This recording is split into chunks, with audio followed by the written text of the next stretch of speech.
In this short video, which I wasn't going to film, but I think I need to, this Toyota came back in for a detail.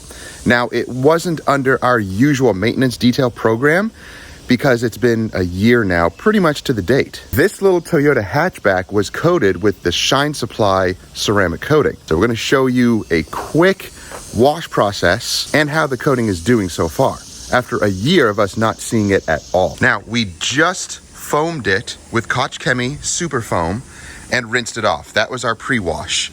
And so far, go ahead and rinse it.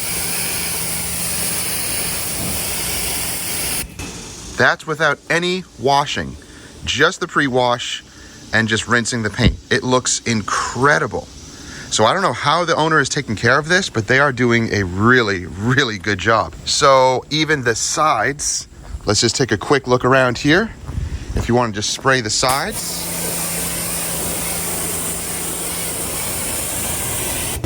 All the way down to the bottom, beading really nicely. Again, just pre-washed, no contact wash. I'm impressed. I'm very, very happy with that so far. So we're gonna contact wash it, and then we'll rinse it down. We'll show you those results.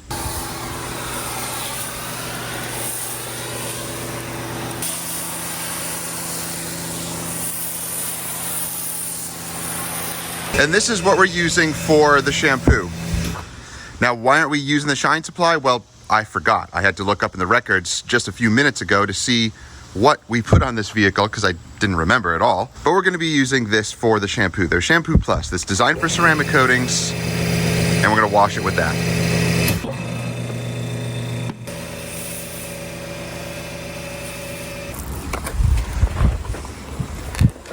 It's nice when customers actually take care of their vehicles, because when they do come in for their maintenance washes or their yearly details, well, makes our job that much easier and more enjoyable, because it is extremely hot today and we want to get this done as quickly as we can. It's another reason why I wasn't going to record today, but I feel that I had to.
So the wash process is now done, and we just did a final rinse with DI water. I switched over to my DI water tanks and just did a final rinse with that. You don't need to wash the entire thing with DI water.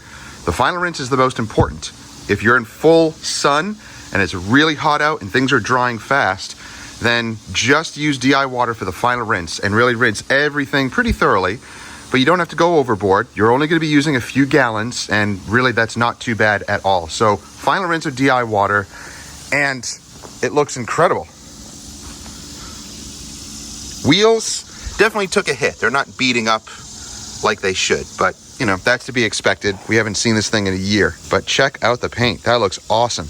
Now we are going to top it with the Shine Supply Punch It. This is their ceramic detailer. This is pretty cool stuff. It has a couple of different applications. I actually need to get some more. I'm gonna shake it up, and you can use it as a spray-on, rinse-off product. So I'm gonna use it on the wheels and just rinse it off. And again, I'm using DI water.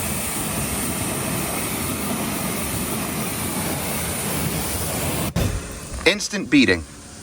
All right, great. That'll make them easier to dry, and they'll shine right up. And you can also use it on the paint if you want as that spray-on, rinse-off. So I'm gonna do it on this side here.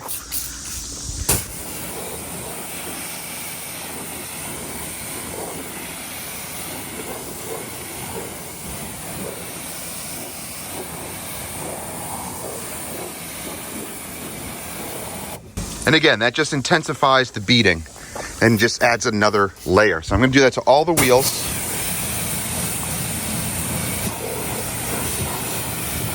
Man, the paint's looking good. I was going to hand apply this also, use it as a drying aid.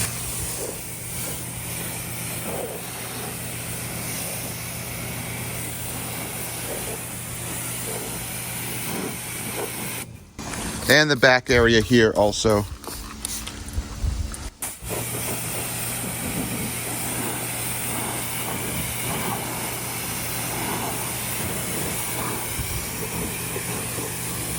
And I do recommend, if you're using any type of spray-on, rinse-off spray sealants, if you're in direct sunlight, like a mobile detailer, pretty much just spray on, rinse off immediately, because sometimes this can stain the paint, and you'll just have to do a light polish, and you don't want to have to do that on a coating. I'm going to spray in the gas door here. I'm also going to spray it on the grill here, because these are intricate, annoying parts, and I'm just going to spray it all in there so all of that sealant can get into all those nooks and crannies.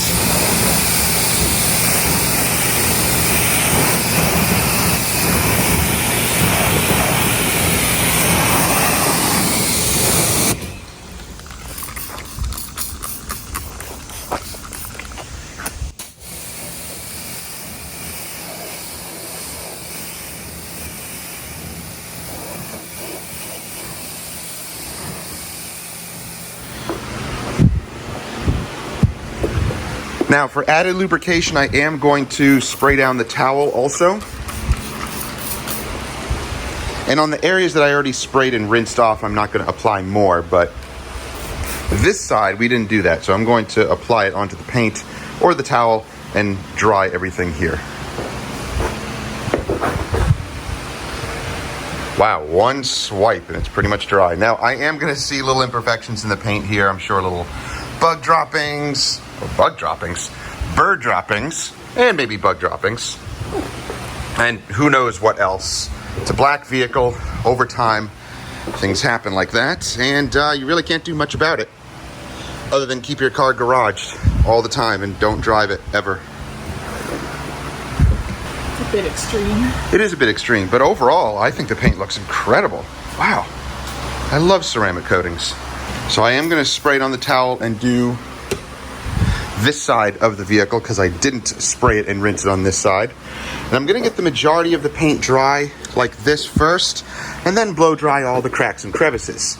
Now you can switch this process and blow dry everything first, and then just use a towel, a smaller towel if you want, with your topper and go around and top the paint that way. I found it really doesn't matter. You can do it whichever way you want. As long as you're blowing out the crevices and topping the paint and drying it with nice soft microfiber towels, the order does not really matter unless you're particular or because of a certain reason that you may have. That's totally fine, but I've done it both ways and I have not found it to make any difference whatsoever. Now, another thing I noticed or didn't notice is no water spots. That's really good. They must keep this garage, or they just really take care of it. Look at the paint. Look how nice it looks. That's pretty awesome.